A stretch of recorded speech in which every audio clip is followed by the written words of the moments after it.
No, we don't do that. No. All right, Reverend Prescott, take us to glory now. Look, I was gonna sing for y'all, but you know, Sing. no. You changed your mind. That anointing has lifted. She came out there. That anointing for singing has lifted. Dr. Hudson, don't you start. Don't you even start. And I got a video. Oh, really? Oh, yeah. What? Ask Bishop about it. Ask Bishop about it. Oh, shucky ducky. Dr. Hudson, you on my list now. You just wait. Hope it's the next Christmas. Don't you mess with him, Reverend Prescott. Uh-oh. You got I gotta be quiet. One shout out to my son today. He turned 40 today. All right. Happy birthday. Turned 40. I can't believe that. I'm like, geez. That means you old. No, I don't. That means I he's started old. young. Yeah, that means you're getting better, right? Getting better. Right. That means he's old, not you. I get it. Like 22 or something like that. So, do the math. 24, somewhere like that. Well, welcome everyone. We are live. Hi, Mylita. Hi, everyone. Hi, thank you for joining us. Hello. Thank you for joining us tonight. Please, as you're coming in, do share, tell someone, and tell us where you're coming on from. Buffalo, New York. Thank you, Mylita. And then, don't stay quiet. We want this to be conversational. So definitely use the comments, ask your questions while we're talking today, so that we can make sure that we're all kind of, we are the body of Christ is a community, right? So we act not in isolation, but in solidarity. So we want to make sure that we are able to connect with one another and share our thoughts and not hide behind the screen, y'all. Okay, right? It's dialogue, right? It's a dialogue. So join with us, so that we can see who's watching. Say something. Yes. And always makes us feel good, right? Yeah. Makes for a good experience. Yep, it does. Yep. And we love your questions. Yes, absolutely. Hi, Natasha. She says she's outside of Philly. Okay, Natasha. Natasha from outside of Philly. Melita's always on here. Okay. Yeah. I'd stay way outside of Philly. Yep. All right. You stay way outside of Philly? No, I stay way outside of Philly. The young lady's name is Nyla from Buffalo. Yeah. How are they doing up there in that recovery? Oh yeah. The weather up there's been a mess. All right. How about that? How about that? That was a mess. It was. They're like 4 or 5 feet of snow. It's ridiculous. It's crazy. Can you imagine? Look, we go crazy over like 8 inches. Can you imagine 4 or 5 feet? 8 inches. We get 2 like out of shape when the temperature drop, right? No eggs, no milk, no bread. It's like, what are we gonna do? Mylita said the snow is melted, so that's good. That's good. Okay. Because Buffalo's that city. When it snows like 20 inches, they just plow and go to work. We shut everything down. They're used to it. Something serious is taking place. Exactly. You know something's going on when they shut down. All right, so welcome everyone. So today it's a new year, so this is our first SoundMind Panel for the year. But y'all know we have to kick this off with a conversation about goals and making sure that we're setting ourselves up. This is the new wave of glory, the year of the new glory. And so in order to experience that, it is our belief that we have to be prepared for that. And if God were to move incredibly in your life today, are you ready to receive what God So if he were to open up those doors that you've been asking for, are you ready? Yep. So, opportunity. Don't know when it's going to knock, right? Don't know when it's going to come. So what have we done to be intentional about creating a flow in our own lives to receive what God has in store for us? So Bishop always tells God's not trying or getting ready to do anything, right? Like he's always moving. And so, are we in the flow of what God is doing by, having the right intentions, having the right heart, having the right mindset, practicing preparation, right? So like making sure that we have a daily devotional time of prayer, fasting, and using the wisdom and the skill set that God has anointed for each of us.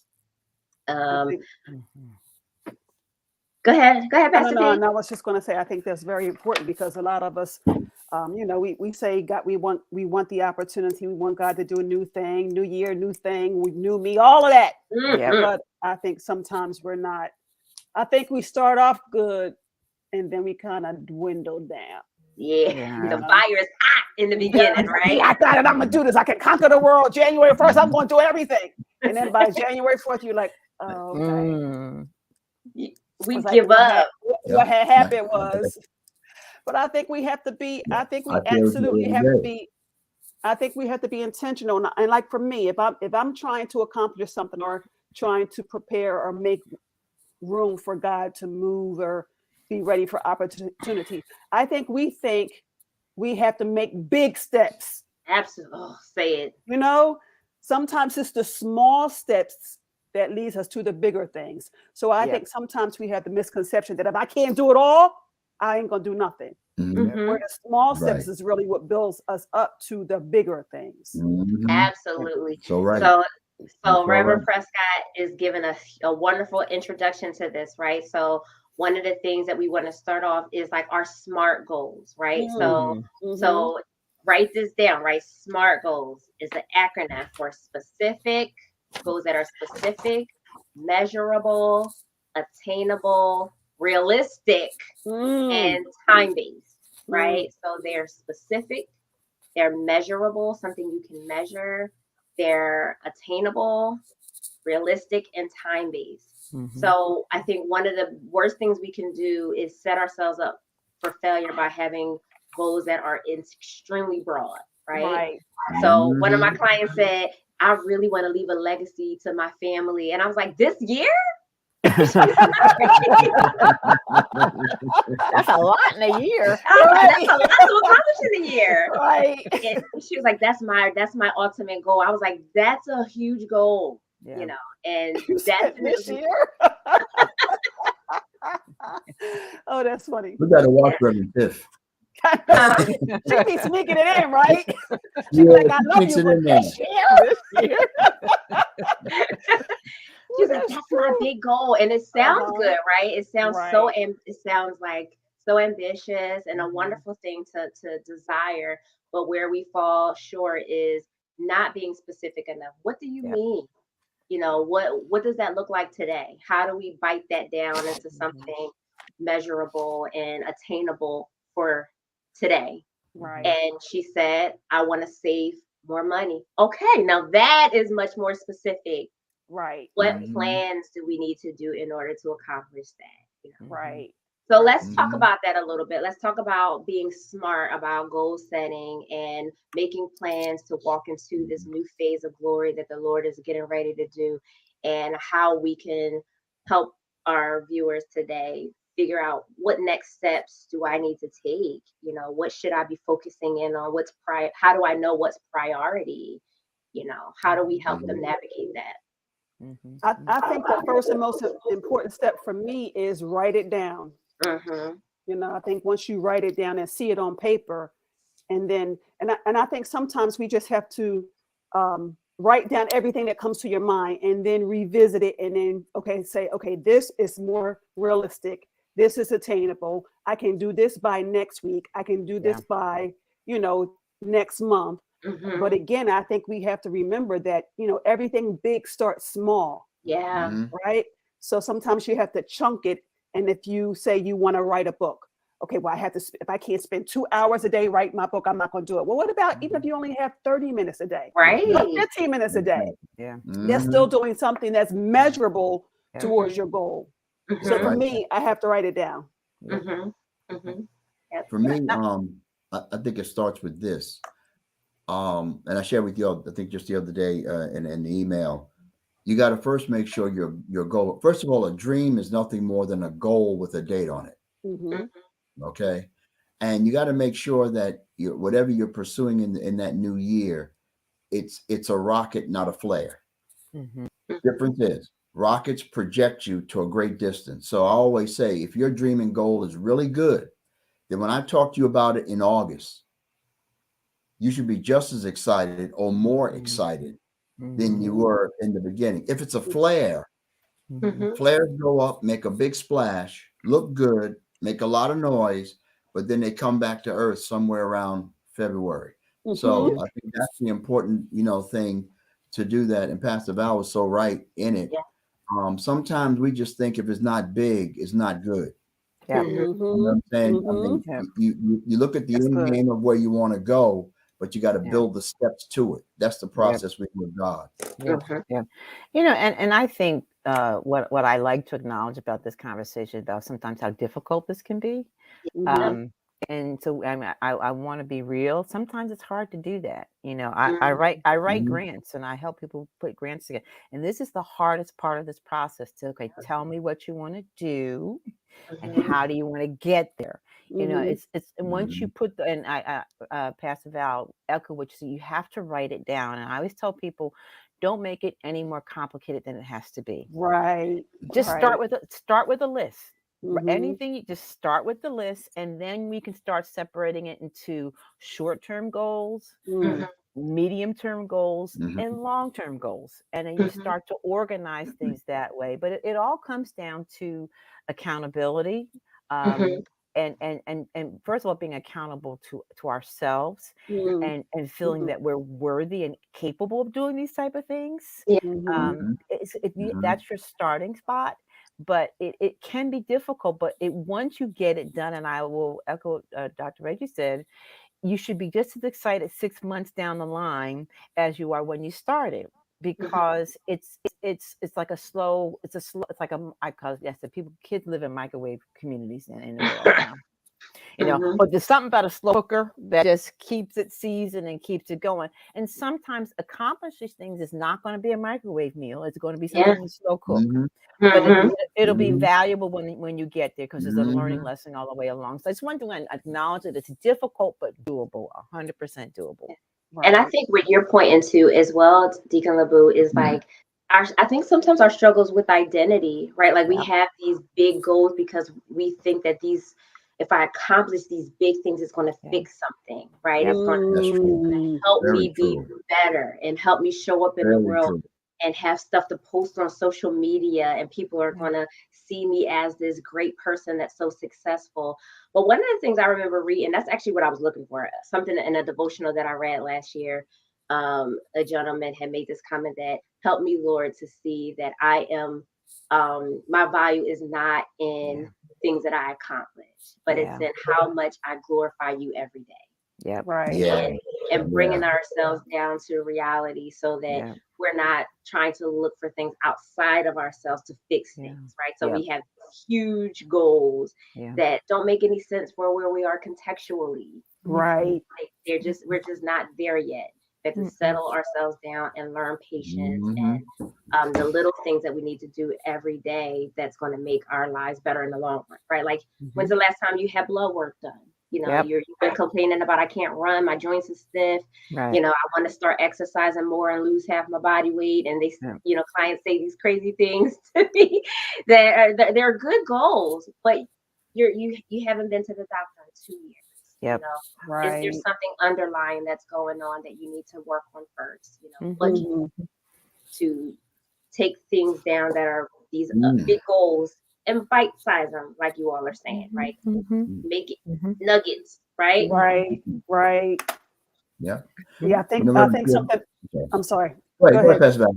No, go ahead. I think something Bishop always says, that you have to fall in love with the process, because I think we get bored when things don't happen for us quick enough. To your point, Reverend Tiffany, I want to lose 10 pounds, right? And I've been working out for 2 weeks. Still didn't move yet. Well, you've been eating for 50 years, though. Well, you didn't have to go there, okay?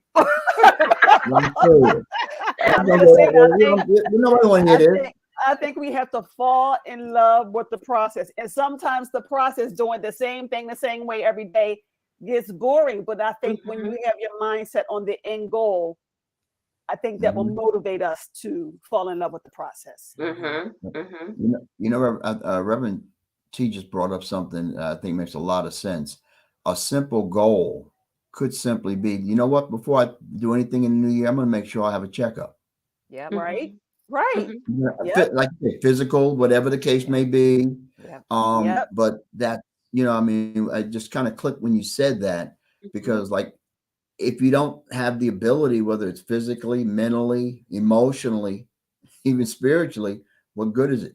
Yep. Mhm. Right. Mhm. Yep. Mhm. And I Yeah. think the other thing And that gets maybe us in help people trouble. get a checkup. Yep, Mhm. absolutely. And I think the other thing that gets us in trouble is comparison. And we Mhm. Yes, when we Yes. start yes. comparing ourselves to other Yes. people, and we think, oh, they Hmm. doing this and they're doing it, and once I do this, I'll be like them. No, your purpose is your purpose. That means your Right. goal is your goal, and no one's going to accomplish it just like you. It's going to have your flavor, your stamp on it, because that's who God created us to be. There's only one of us. Right. Right. So our goals is unique to us, and how we accomplish it and how the other person accomplishes it is different. It's different. So we get caught up in comparisons and thinking that mine is not as good, or I'm not moving as fast, or I need to be equal Hmm. to this person. No, just be you. Right. And do what Right. God ordained you to do, even though you think it's not good enough. But Mhm. we are all uniquely and wonderfully and fearfully made, wonderfully and Yeah. fearfully made. So, yep. Yeah. And I some think people especially. go ahead. Sorry, go ahead. Go ahead, I Pastor was B. going to. I was going to say, especially when we make comparisons based on what we see on social media. Oh, Mhm. Hmm. Most definitely. Anybody can be anything on social media. Yeah. yep, So I No, just wanted to throw that out there. Go ahead, yep. That's Rev. Mhm. true. all things is not everything. Yeah. Right. Dana says Mhm. social media provides the influence of the microwave way of doing things. And I Yep. think Yep. it's so true. Hmm. It shows a lot of times the aftermath of what, Yeah. you see the results, you don't see the process. And you Right. see Yeah. Right. people sitting at the table signing that they just bought a new house, and you're just Hmm. like, and everybody Right. gets all bent out of shape, like, see how they winning and I'm not winning, how they did Yep. that Right. and I'm still struggling, Right. but we don't know Yeah. the Hmm. behind the scenes of this person's getting married now, and this person's pregnant, and this person's got a new job, and why am I, over here still Hmm. struggling, but we Yep. don't know. Social The media process. can be really deceiving, and we have to be really careful with comparing other people's Hmm. process with ours, Mhm. because we don't Right. know. We really don't know. Right. That Mm-mm. is true. Mm-mm. That is Mm-mm. true. Mm-mm. What And about that's why. self-value? Mm, You know what I'm that's a saying? good I one mean, too. in this new year, and I'm saying that because you just talked about a minute ago about comparison, and then I thought about the comparison pressure, and that's a Mhm. different category where it can come from family. Oh Oh, yeah. You know Mm, what I'm saying? It can come from other areas, and sometimes we tend to celebrate the places. I'll just say like the white collar careers, yeah. Mhm. and we don't think about the positive, strong blue collar. When I was in corporate, I was always nice to the custodial staff, Oh, yeah. those in the kitchen, those, because somebody might celebrate a CEO, which is okay, Mhm. hmm but you know who's more important than the CEO to me?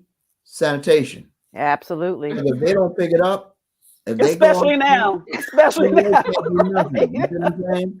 So Christmas, every day. I mean, hey, how you doing? Get to know their name. Make sure you give them a little something at the right time, and Mhm. and because self value, everybody's not going to be in a suit and tie or business suit. It, that's the important thing. And there was a time that was the case, as Deacon LeBou said. We came up in the slow cooker. Yep. Mhm. We were Yep. under somebody's Yep. wing. We were under Right. somebody's wing. Yep. Mhm. Yep. Hmm. Now you got, like Dana said, Photoshop and filters, right? So everybody looks good no matter what they're doing, Oh my right? God. hmm Yeah. hmm It's Yeah. not And, realistic. and it's not Skin like no realistic. blemish. Yeah, Mm-mm. not Mhm. realistic. Yeah. Mm-mm. And And I I think think Mm-mm. we keep doing that. Go ahead, Rev. I'm gonna shut up. no, I was just gonna say it creates this perfectionism. Like we feel like we have to have this perfectionism in everything that we do.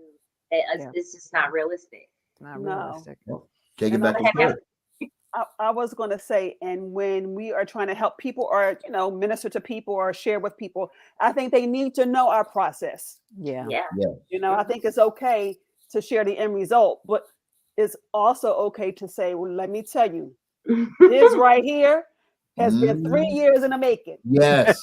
This right Sometimes here, longer. I was on a struggle bus for 2.5 of those 3 years. You know what I'm Mhm. saying? Because I think at the end of the day, people want to know that we're the same. We Yeah. go through the same thing Yeah. as everybody else, regardless of how titled you are, how Yeah. educated you are. We all go through the same thing. Yeah. I took the garbage out today, and we'll take it out tomorrow. So I mean, Yep. doesn't matter what you got to do. You got to walk the dog, and you got to pick up behind the dog. You don't care what your title. No matter how wonderful you are. They don't care. Don't care. I just preach revival. 500 got saved. My That's dog right. will walk me and pick up behind me. Take out the trash. My Go view buy never some changes. toilet paper. But that's true though. But that's Yeah. true. And maybe this year, I don't know, maybe more can be said about that, especially from a church perspective and those who serve in ministry or offices, that we're real people too. Come on. Yeah. Right. Mhm. We're real people Right. too. And Yeah. because sometimes they'll say, well, you don't understand. Oh, yes, Really? I do. Really? Yeah. Yeah. Because I think no matter who you are, where is it? I think that we all have to go back and audit where we are currently, right? It doesn't matter what position you hold or where you are in life is. I think all of us have to do individual assessment about where we currently are and what we need to give over to God and what we need to work on in our personal lives, and how do those giftings and callings and what God is blessing us with help the community and help to build the kingdom, because we don't serve or work in isolation, like Bishop and Pastor Nick have been talking about. We are the body of Christ. Right. So we can't think so individualistic that we forget that God has called us to evangelize and that everything that we're doing is to uplift and build the kingdom. Right. And so I think all of us have a responsibility to make sure that we are working on our growth and then corporately coming together and supporting and uplifting one another in our different capacities. I agree. And I think also as far as the examples, I mean, the three of you, on this broadcast each month, you set the example because you're accomplished in your own areas. And as you said before, some look at you and they see the now, but they don't know the before. You know what I'm saying? And I look at the fact that, Reverend T, you're a wife, you're a mom, you're a preacher, you have your own personal business, health practice business and everything. And you're gonna set the tone. I mean, and anybody viewing, if you're talking about was it mental health or just need to talk to somebody, she's the person to go to. Don't go run to somebody else. Right. Okay. Right. See her and pay her. Right. Thank you for that. Oh no, right. That's important. That's important. Because we got to pour into each other, but you're in a unique field now where you're at the right age, at the right time, in the right situation to really just take it to a different component. You know what I'm saying? And that's where we can't be jealous of each other. We got to encourage each other. We got to be happy for each other. And we get past that. I always tell the people at the union, I said, listen, if you rejoice long enough with someone, then God gonna give you a turn. Yep. And I remember it took me about almost 6, 7, 8 years, and I did say, Lord, when is my turn? I'm not gonna lie. I think we all have. We all do that. Yeah. But when he gave that turn, it was worth the wait. You're like, Lord, I'm sorry, my bad.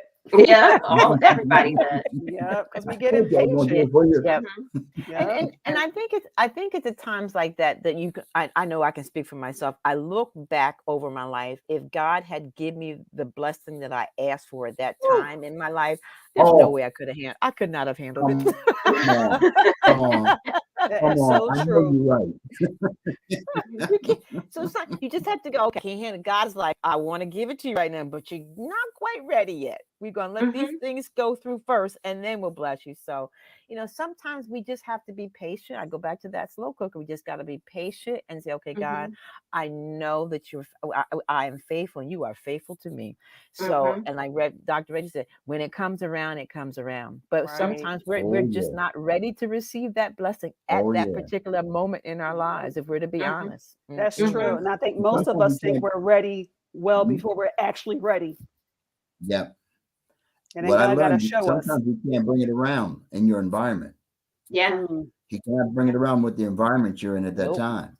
And because I bought a car one time and said it was from the Lord, and I had to park it around the corner so they wouldn't come repossess it. So Back when I was young, our Lord gave me this car. And you called it a blessing, right? I called it a blessing and had to park it on a different street every night. Lord, you're like, wait a minute, God, what's wrong with this equation? And it's so Something's wrong with this picture. Right. What's going on? I got to go 5 blocks to home after I get out my car. I love it. That's so true. Got boots on your car and everything. Right? It's so true. It sounds like y'all are all saying that like we all have to reach a level of contentment, right? Just being content kind of with where you are in the process that you're in, and not overthink the process either, right? Like learn to, what did Paul say? Learn how to one end suffer need, and just learn to accept where God has you, right? Like learn therewith to be content, and sometimes that means just accepting where you are. So here's a few things too. I think when we're auditing our current year, and then we're working on a new year, there are different categories we can probably think about to really address, and that's your health and fitness, your emotional and mental well-being, your finances and your money, your relationships and family, career and learning, which are two totally different things, and your spirituality and community. So I think a lot of us need to actually sit and think about, in each of those areas of life, am I happy? Are there things that I need to work through in those areas, and what in particular? Like what in my marriage? What in my relationship with my children? What in my relationship with my siblings or my coworkers needs to really be worked on? And then think about from there specific things that you can realistically do that will help foster change in those areas. Because we're all 10 years from now, right? I want to own my own business. I want to write 3 books by this time next year. I want to do this and that. But our current circumstances, if we were to really sit down and think about those various areas, we're not happy. They're a mess. Our relationships are a mess. We have notes at work we need to finish, and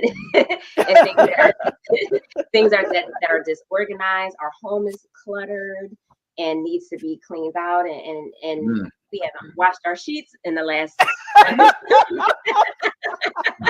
And these are all practical things, right? All practical things. We're going all the way down the line, the timeline of things that need to happen, but our day-to-day stuff is falling apart, and I don't really believe God blesses that. Sometimes we have to think about just what can I do in the here and now? I want God to bless me greatly, but I'm disorganized. Things are full of clutter, and sometimes we have to just practically get down to the basics and do the necessities and the priorities first, and then go from there. Watch how God opens up doors when you can sit down and structure and discipline your life a little bit better. I think it's about stewardship, right? You can't steward, or stewardship is managing something that belongs to somebody else. Everything we have, God has given us. So if we can't steward our 1-bedroom apartment well, God, I want to give you a 3-bedroom house, but you haven't proven yet that you could steward the 1-bedroom apartment. So it's all about stewardship.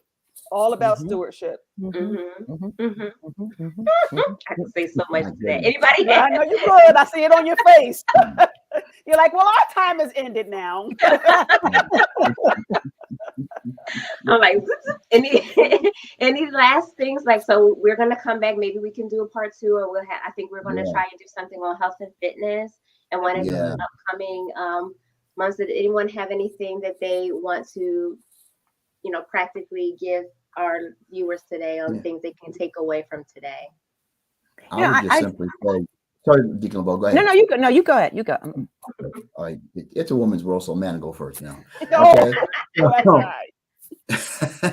No, I would just say one of the key things is that I'm trying to be genuine, diligent to, is to choose to be happy. Because nobody can put you down unless you give them permission. Yep.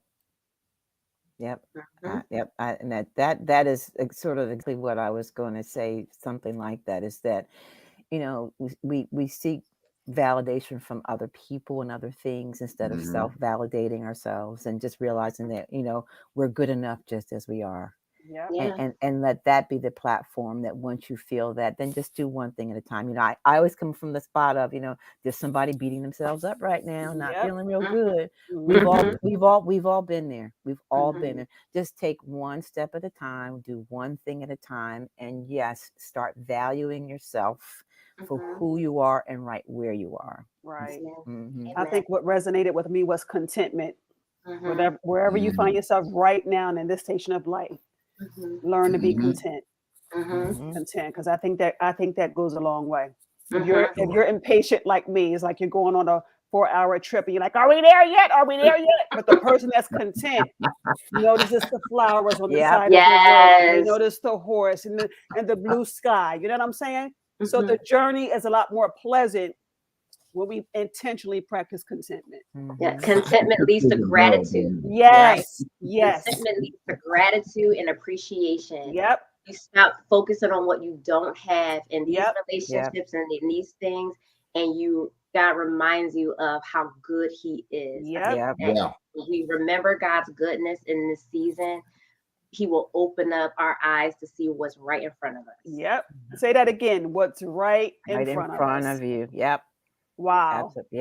All right, you guys, thank you so much for tuning in. We'll be back next month. Looking forward to meeting with you. Tell somebody that we're on for SoundMind Panel.